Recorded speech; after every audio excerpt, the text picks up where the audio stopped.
Let's get back to Western Sydney because this is the focus of the New South Wales election. This election is largely won or lost in Western Sydney, and that's why you see the leaders each and every day campaigning in Western Sydney, making promises day in, day out. If you look closely, the policies are vastly different. Labor has been under fire of late for wanting to shelve the metro lines for buses. Let's go live now to Dai. She's the Federal Independent MP for Fowler.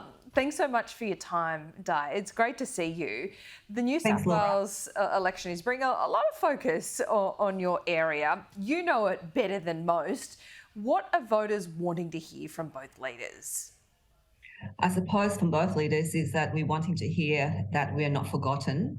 But I think that at this stage, both leaders have forgotten us once again out here in Southwest Sydney, in particular in my electorate of Fowler, which covers the state seat of Cabramatta and partly the state seat of Fairfield. So, those two seats, we've lost incumbency in terms of the former MPs, and now we've got new endorsed Labor candidates and new endorsed Liberal candidates. But I think, look, we are going to, I don't know why both sides of the major parties keep on ignoring this area.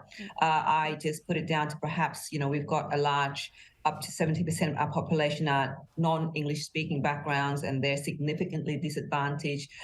Maybe they think that we can't express ourselves and we just don't care what promises or no promises. So they're ignoring us absolutely at the moment. How so? I mean, because a lot of promises are made day in, day out. Are they just too, blanket trying to cover all of Western Sydney? They're not actually listening to your constituents. I mean, what do you want them to actually commit to?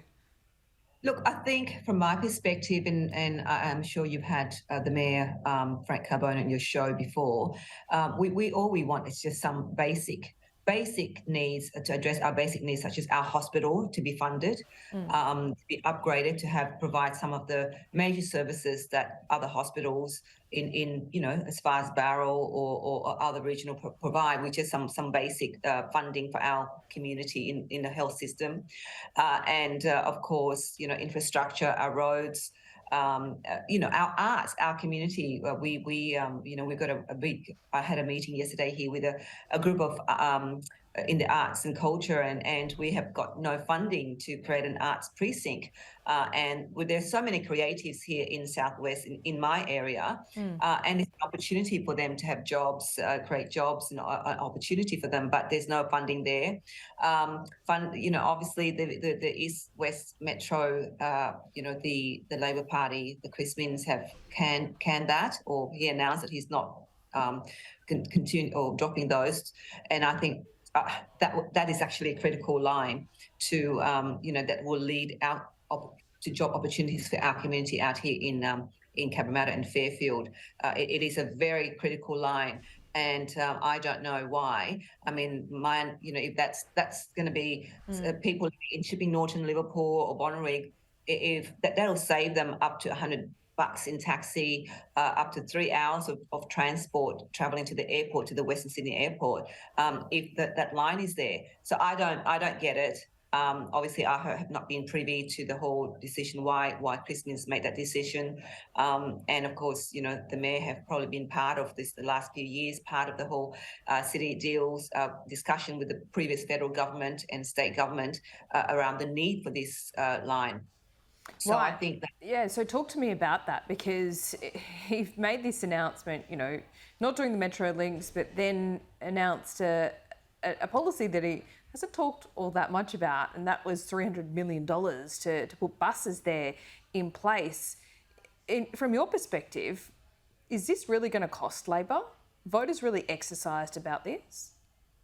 Look, I mean, from my area, I have to say, I don't know at the moment if they are in tune and connected with what's happening in terms of the election.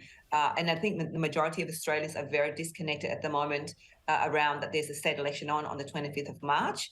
I would say that it'll heat up and people will be figuring it out once they, about 3 to 2 weeks out. But then what I think people will know who they want to vote for locally on the day, and it's not so much the party sort of politicians, the leaders or opposition leader, but it's actually who best represent them locally. So they will be determined. Well, you've proved that, haven't you, Dai, in your area? I did speak to Frank Carbone. You're right. A little earlier this week, he says he hasn't made up his mind about whether he's going to run at this election. Do you think he will? Do you encourage him to do so? I do. I really encourage him to do so, and I think the community really encourage him to do so. But at the end of the day, it is Frank's decision. That I think I think we need an independent voice in state parliament, and I think those areas, those seats who've got an independent voice, will find that they do actually have an actual voice in parliament, and that's what I've discovered, to be able to speak on behalf of our community and understanding the issues. So it's very important because being elected in a major party, you can't really speak out as a backbencher for your community. So I really do encourage Frank, but at the end of the day, he has to make up his mind. Obviously, the 8th of March is a cut-off date for when you have to nominate, and that's leaving it very close for comfort. But, Frank is a Superman, so I'm sure he'll be able to achieve anything he set his mind to. Certainly. So is it your instinct that he will? I hope so. Okay. I spoke to him last week, and he was really, let's say, not complimentary of Chris Minns and some of the decisions he's made. He backs Dominic Perrottet on building the metros. He also backs Dominic Perrottet on the gambling policy. We're looking at a potentially minority government either way in New South Wales. Could you see him really holding the balance of power and perhaps propping up another Liberal government? 16 years. Look, my understanding is there are other independents in Parliament at the moment, a state Parliament at the moment, and I think that should Frank make the decision to run, he definitely will play a very critical role for the minority government, whoever it is going to be in power. But I think he'll be a very strong advocate, a very effective advocate for our area and our community. So so we'll hope. Fingers crossed.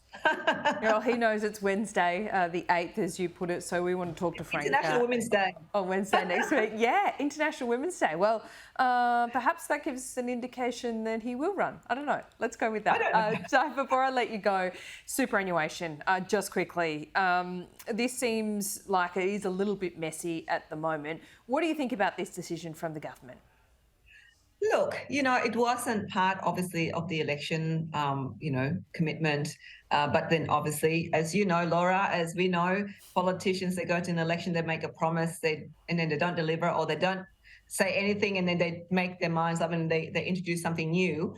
But I think that the whole issue around the $3 million, in the superannuation and being taxed, from my perspective, for my electorate, I don't believe that my electorate actually falls into that category. But look, if they do this for those who've got 3 million and plus, then I really encourage the government to revisit the stage 3 tax cuts for those who are on high income. And I'm sure in this day and age, with the current cost of living crisis, for me, the working class community would appreciate if those who've got, yes, I know they understand they work hard for those money, so they deserve to hold on to it. But at a time when we need the community to come together to support those who are less disadvantaged, to provide a platform of opportunity for them to really, support them, I think, those who are on those high income wouldn't mind. I hope they wouldn't mind contributing to that revenue, to that coffer that would enable the government to support those in need.